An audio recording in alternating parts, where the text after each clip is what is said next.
Oh, it's Monday, the day after Sunday. Sunday was the day we went to church.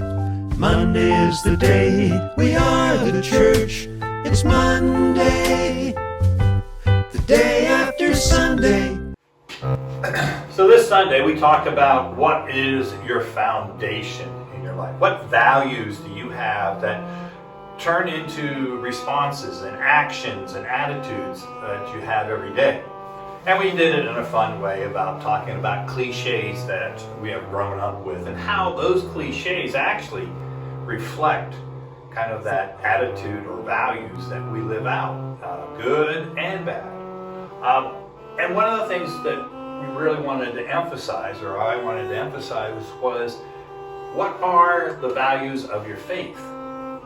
Because that's a foundation for our building in life. Just as this foundation, which is hundreds of years old, is holding up the church still to this day. Our lives depend on what we hold as foundational values.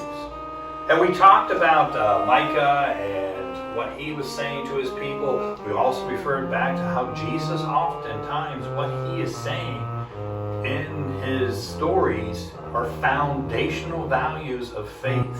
Love God, love your neighbor, love one another as I have loved you.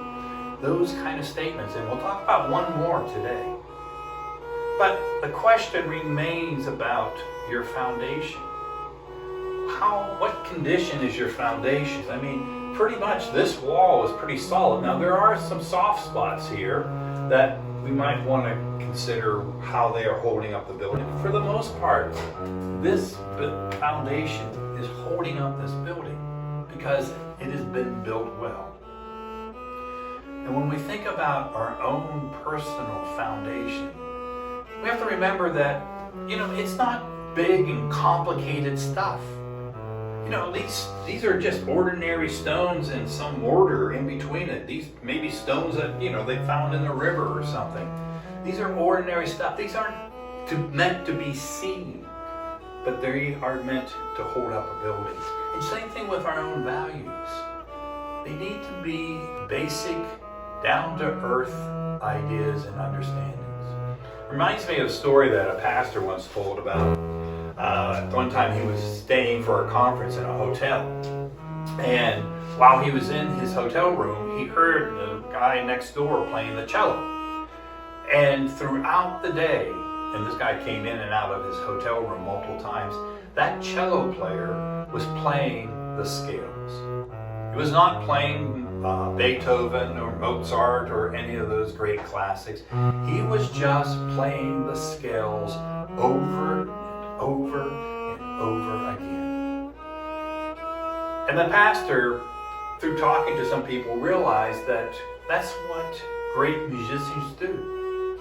They go back to the basics, the scales, and learn to play those in a great way, a masterful way.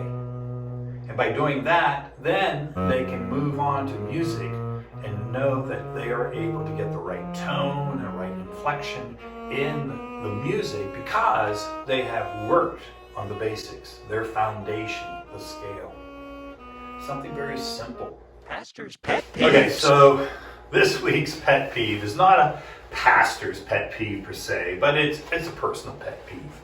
You all know my name is Howard. It comes from my dad. He was named Howard. He was actually named after Howard Hughes for some reason. I think because he was born in the 30s. His parents, saw Howard Hughes as a great rich man, and maybe that would rub off on my dad. Well, it hasn't, and it hasn't on me either. But though my name was Howard, my parents oftentimes called me Howdy, Howdy. And it came from Howdy Doody, but they liked that name. And it was a name of, or a nickname of affection. My parents, when they were, wanted to talk to me and wanted to do stuff, they would call me Howdy. Now, if they were mad at me, it was Howard Samuel. You know how that works. And so I think that the word howdy, to me, is a value of affection. Now, the other nickname for Howard, Howie, is not. They never called me Howie. And they would correct people, if they said, "Hey, Howie, come here." No, he's not Howie. We call him Howdy. It just became this difference. Howdy was affectionate. Howie was wrong. And so when people call me Howie, it kind of rubs me the wrong way because it's not who I am. Howdy is a value that I have as part of my foundation that came from my parents. So it's a silly pet peeve, but it's one that connects, I think, to my personal values of who I am. And if you start calling me Howie, I won't be happy with you. Pastor's pet peeves. Think about what Micah tells us. The people were asking, do I give all my cattle to the Lord? Do I, give all the money and everything I own to the Lord to make up for my sin?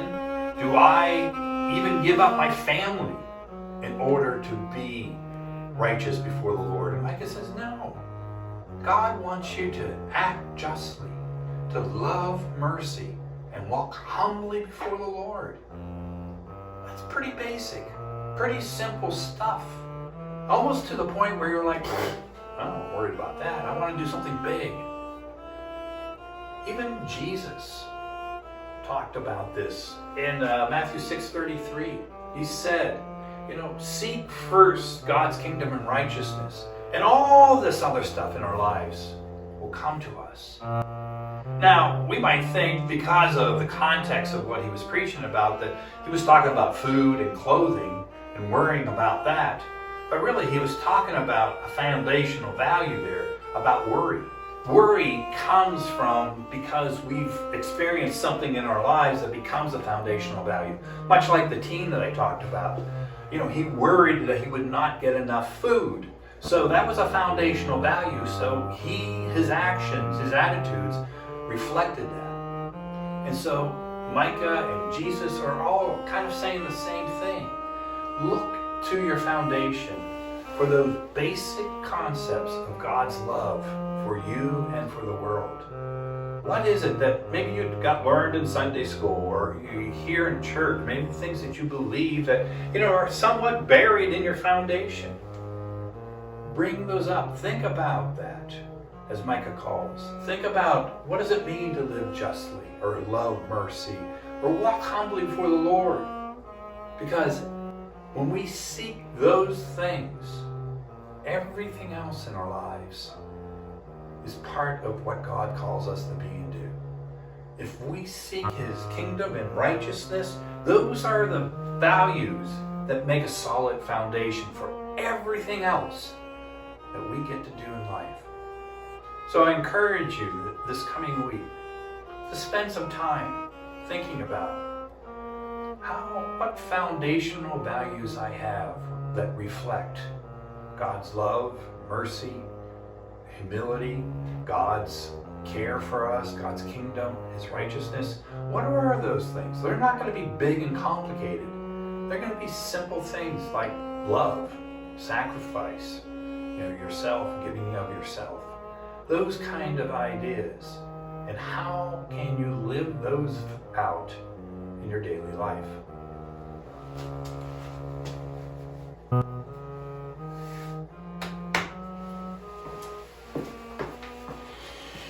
Oh, it's Monday, the day after Sunday. Sunday was the day we went to church. Monday is the day we are the church. It's Monday, the day after Sunday.